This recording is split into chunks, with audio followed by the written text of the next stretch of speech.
Welcome to For Book Lovers Only Live Radio, where we discuss amazing books written by talented authors. For Book Lovers Only Live Radio is a proud member of the Village Connector Media Network. If you love books, we have a home for you. Now time for your host and chief book lover, Rob Brown. Hello, book lovers and book fans. My name is Rob Brown, your internet radio host and chief book lover, and this is For Book Lovers Only Live Radio, where if you love books, we have a home for you. So happy that you were able to stop by and tune in. We had a great time last week with our special guest author, Sharon Smith, and we hope you enjoyed her interview.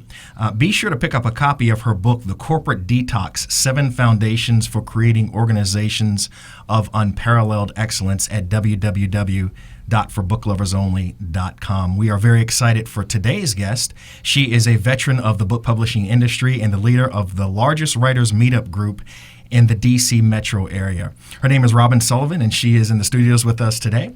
We're honored to have her as our guest. Happy to have you here, Robin. I'm pleased to be here. And we will be chatting with her in just a few minutes. For those book lovers who are out there who are watching for the first time, we'd like to cordially invite you to join our Book Lovers Club.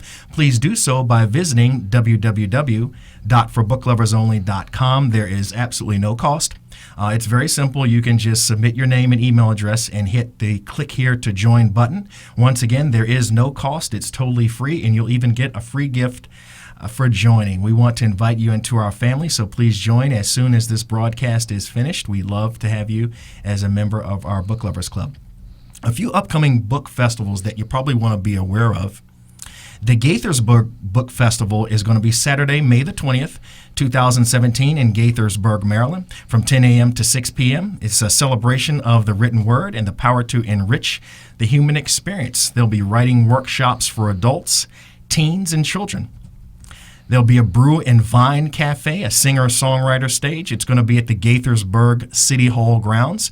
If you want more information, go to www.gaithersburgbookfestival.org. That's www.gaithersburgbookfestival.org. Looks like a great time.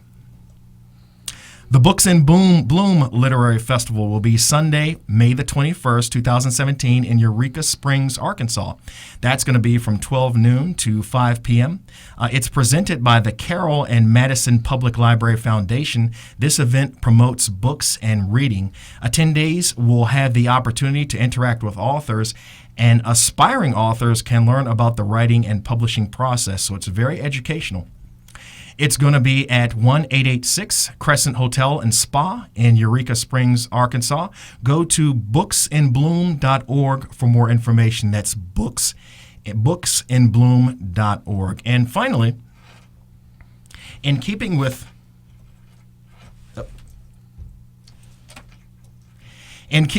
our devotion to international book festivals, we want to talk about the Warsaw Book Fair. That's going to be Thursday, May the 18th through Sunday, May the 21st in Warsaw, Poland. That starts at 10 a.m. on Thursday, the 18th. This 4-day event, it's actually 4 days, will have over 1,500 events taking place involving meetings, discussions, debates, presentations of new releases, and competitions involving literature, fiction, science books, and children's books. They're going to be talking about comic books, audiobooks, and ebooks as well. It's going to be taking place at the PGE Narodowy Stadium. I hope I'm pronouncing that correctly. You can go to the web address at the bottom of your screen for more information about the Warsaw Book Fair. Looks like it's going to be a great time. And I wanted to take an opportunity to formally announce my book, No Business Cards Allowed. This book addresses the art of networking and how business development professionals can be more effective at it. Having been a practicing attorney, a business development professional working in sales, I've done my fair share and my fair amount of networking. I've done some things right. I've done more things wrong, and I decided to basically encapsulate all of those experiences in a book to help people become better networkers. And in the book, I teach, teaching why traditional networking is no longer effective in today's social media world. I talk about the 3 types of networkers, the EB pivot, and defining the maybe. When you should and shouldn't give out your business card. If you want more information about my upcoming book, please get on my mailing list. It is www.nobusinesscardsallowed.com. That's www.nobusinesscardsallowed.com. And I'm shooting for an October release for that book, so I'm really excited and hope you are as well. So for today's guest, she is an industry expert in publishing, whom we are so excited and honored to have with us today.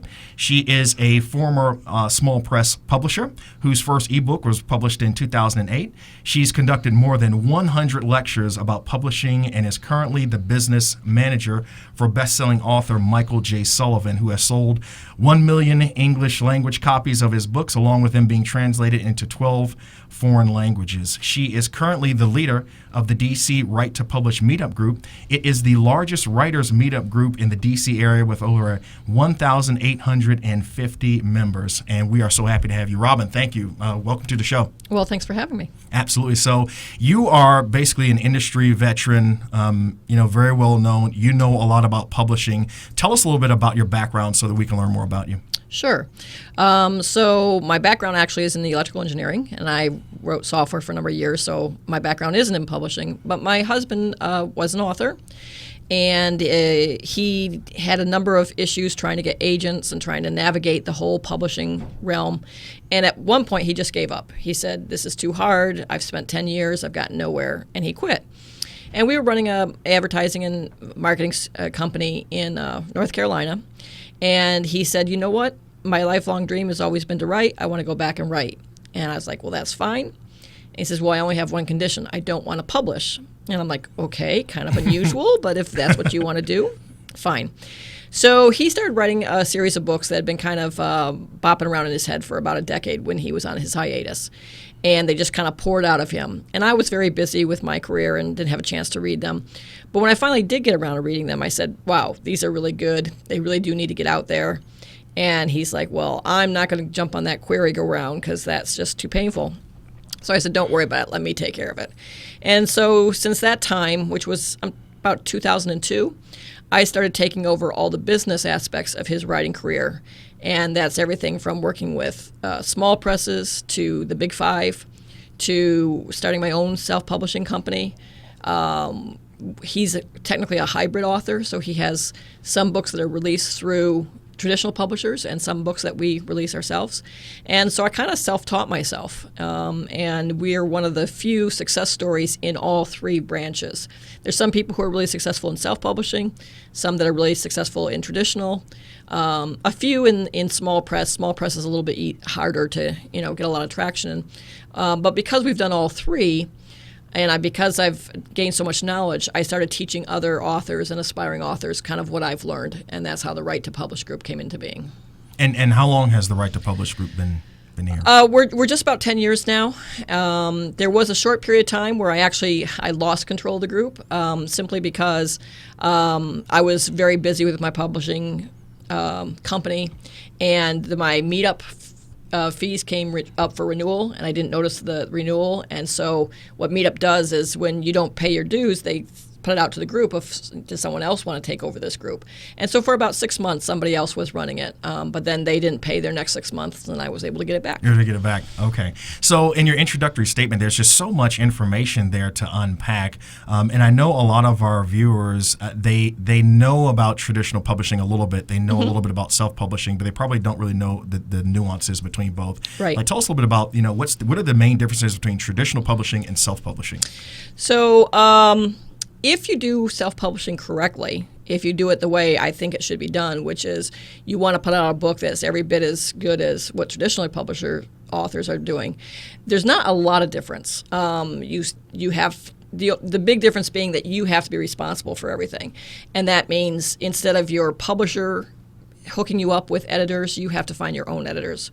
Instead of the publisher doing the cover design, you have to find people to do the cover design.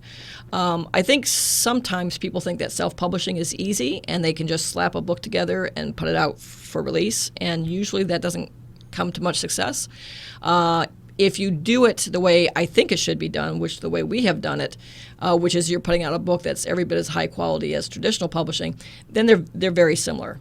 Now the pricing and the income is much different, Self-publishing has the advantage of you get to control the price of the book, you get to control the distribution of the book, and the money comes every single month. It's a constant flow. In traditional publishing, you generally have an advance, assuming you're with a large publisher. If you're with a small publisher, they don't have advances generally.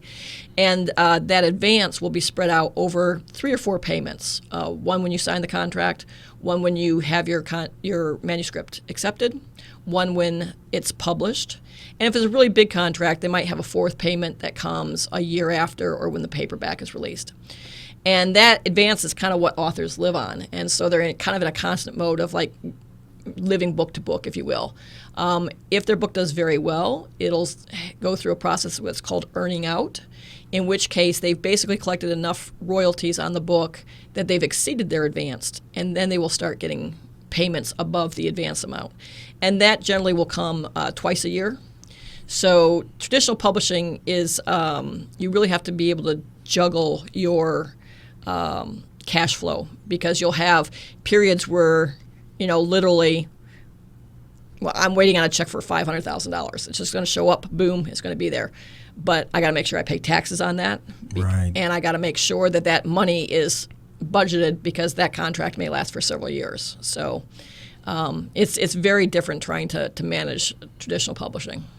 Okay. And earlier you had mentioned, and I know, like I say, some of our book lovers probably don't know a lot of terminology that you use. You mentioned query letters. Yes. Tell us a little bit about those. Sure. So in traditional publishing, again, for a big 5 traditional publisher, agents are the gatekeeper. It used to be back in the day, you could actually submit books to the publishers, and the publishers would have people who would read what's called the slush pile, which are unsolicited manuscripts. But they found that process to be A, not very efficient, and B, pretty costly.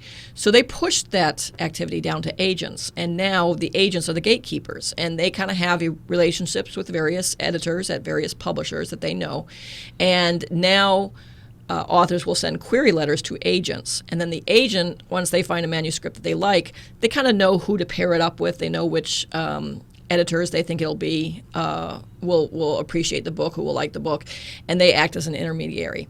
And these query letters are really probably the hardest piece of writing an author will ever do, because it's not really writing so much as it is marketing. And these agents will get hundreds of queries in a very short period of time, and making you stand out is very difficult. And that's one of the big challenges with traditional publishing, is you have to catch the eye of the agent first, and then that agent's going to have to catch the eye of the publisher.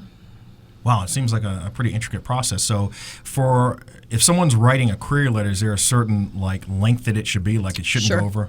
Yeah. So in general, shorter is better. You never want your query letter to be more than a page long.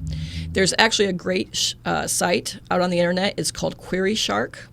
And what it is it used to be run by a agent. I believe she's dead now, but everything she's got in there is very knowledgeable. And what she was doing was taking people's queries and then pulling them apart and saying what's wrong with this one and why this doesn't interest me. And then every once in a while there'll be a gem in there, and she'll say, well, this is one that I really think I would ask for a manuscript on, and this is why. So for people who are doing queries, that's a really good resource for them to go through all those Query Shark letters. The other source that is fabulous is Noel Lukeman. Is a literary agent in New York, and he wrote a book called The First 5 Pages. He has a very A-list set of authors, Man Booker Prize winners, Nobel Prize winners, best-selling authors, and he wrote a free little short for how to write a query letter. And you can get that if you just type in Noel Lukeman and writing a winning query letter, you'll find that, and it's a free short that he's put out for people. Oh, those are some great resources. Thank you.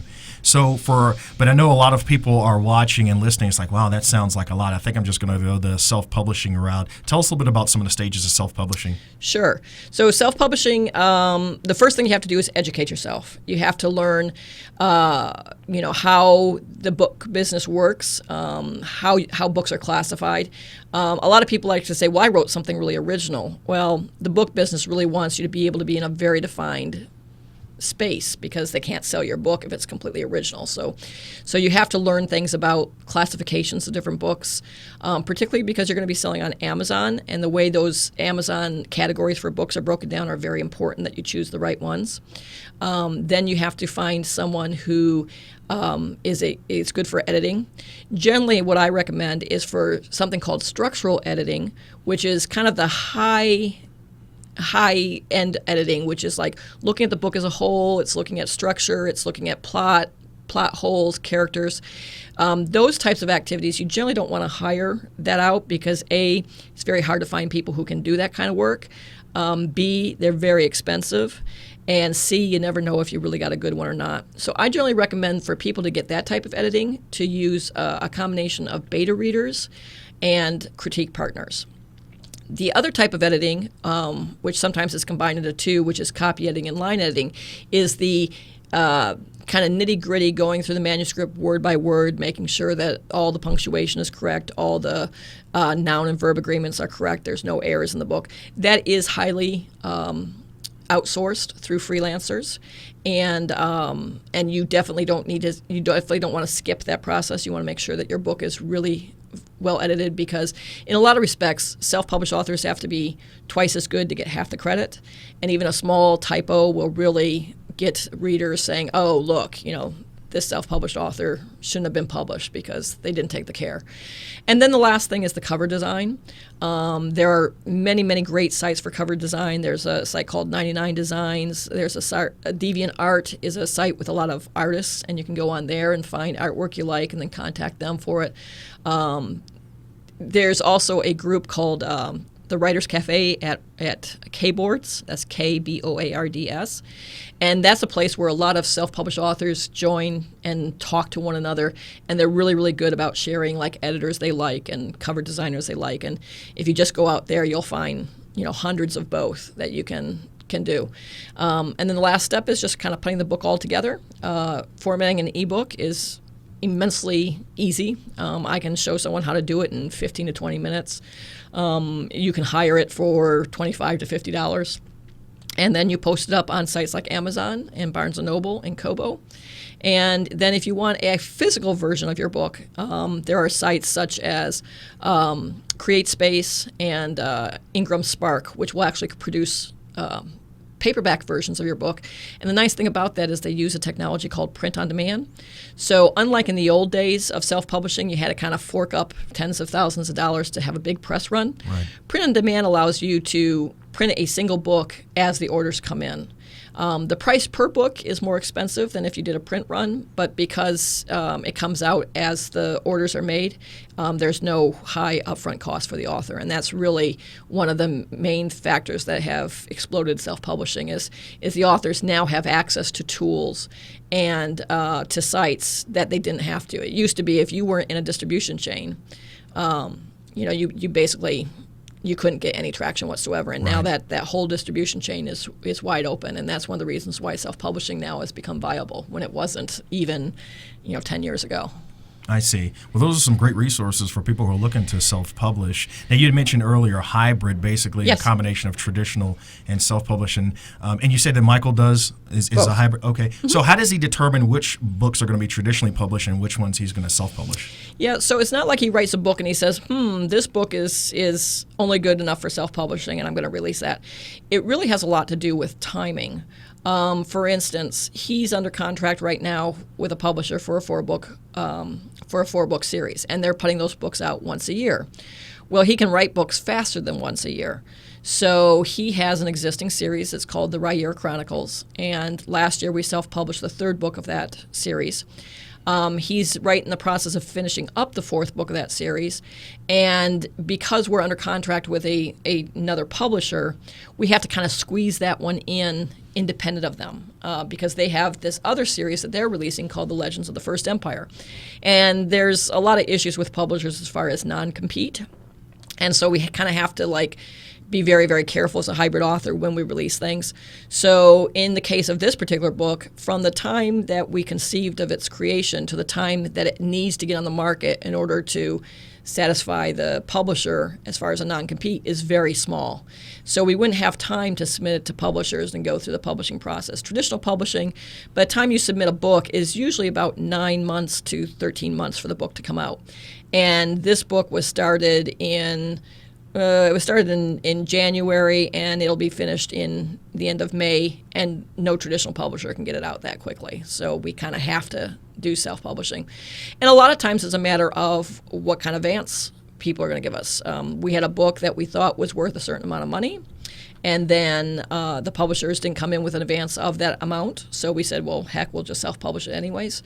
And sure enough, we ended up making much more than the advance was. So, but then there's like a new series we're working on where the advance was 7 figures. And I don't think I'll make 7 figures self-publishing. So that one we're going to assign to the traditional publisher.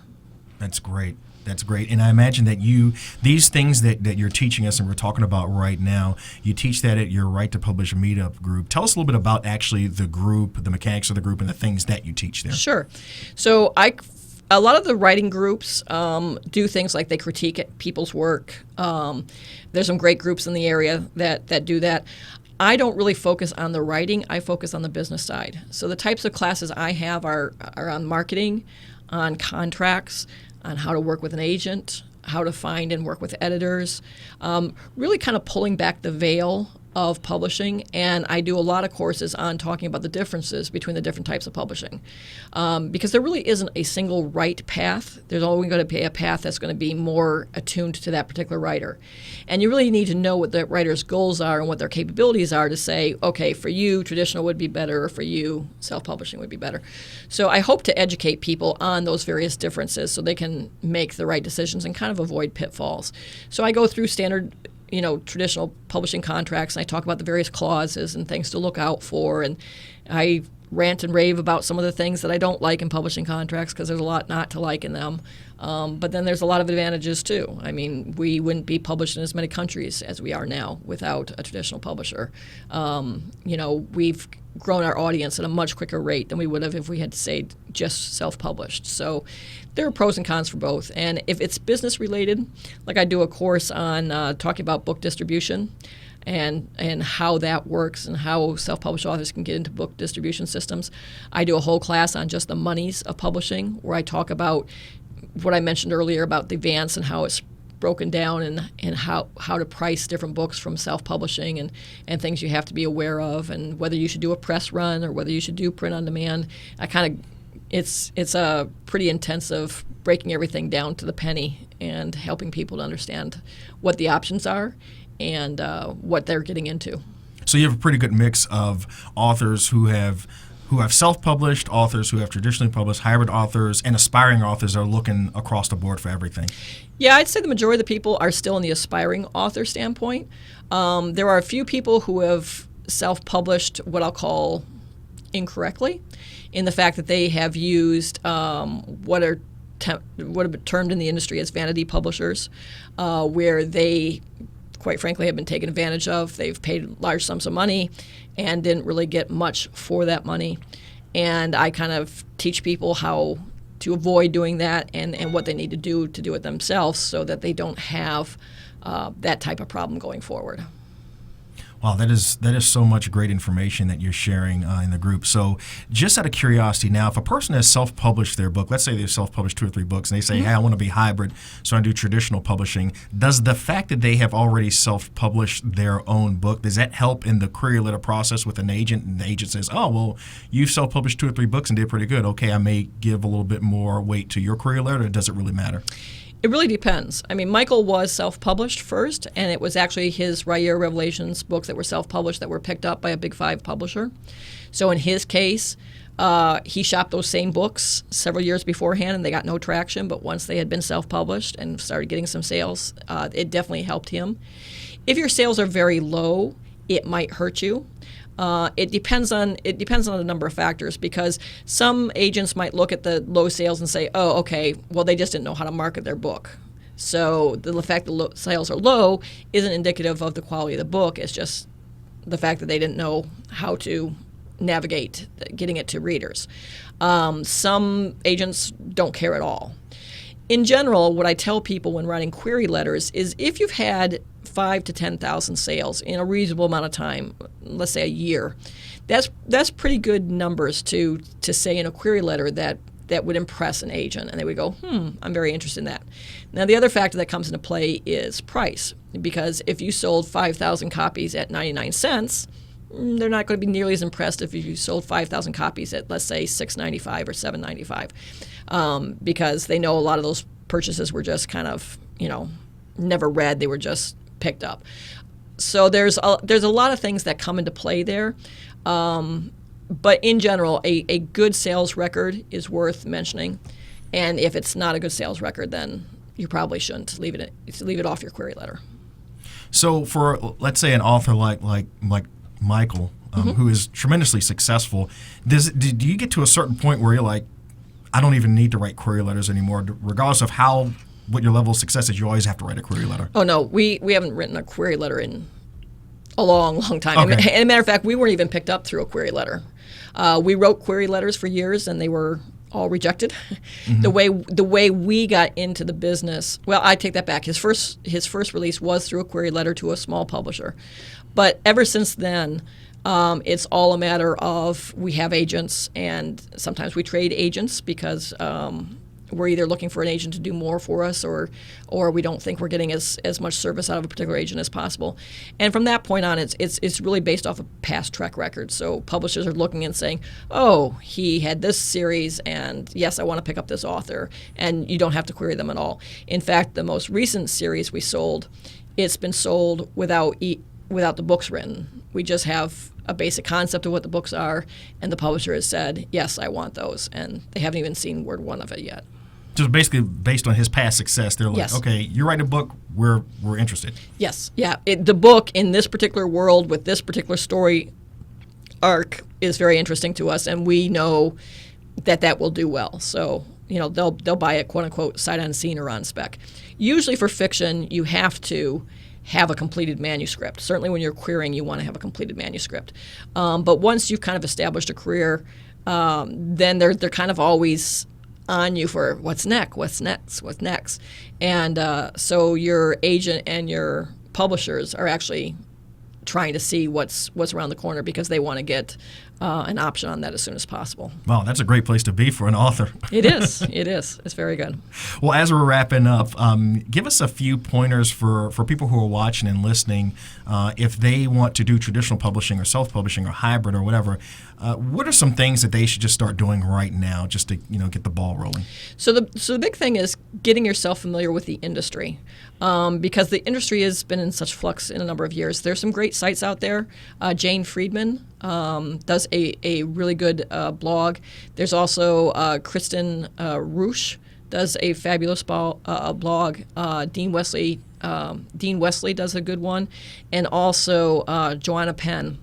She's in the UK, and all of these authors have had successful careers, and they talk about the industry.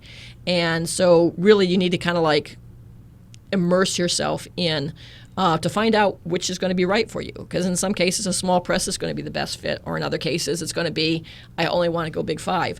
And you really need to know enough about all three of those to make an intelligent decision, because you might not think self-publishing's for you until you find out more things about traditional publishing, and then you go, oh yeah, I don't like this aspect, or I don't like that aspect.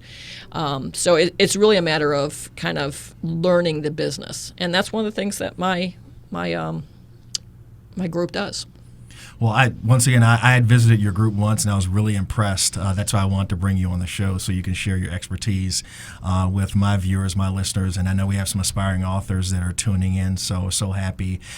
We have Robin Sullivan in our studios. She is the leader of the DC Write to Publish Meetup Group. It is the largest writers meetup group in the DC area with over 1,850 members, and I'm sure after this broadcast you're probably going to get some more. So. I probably will, yes. Yes, so thank you so much much for coming by and visiting us, and feel free to stop by. And we love to maybe one day have Michael in the studios as well. Oh, sure, yeah. Michael would come down anytime. He's always up for something like this. Absolutely. Thank you so much.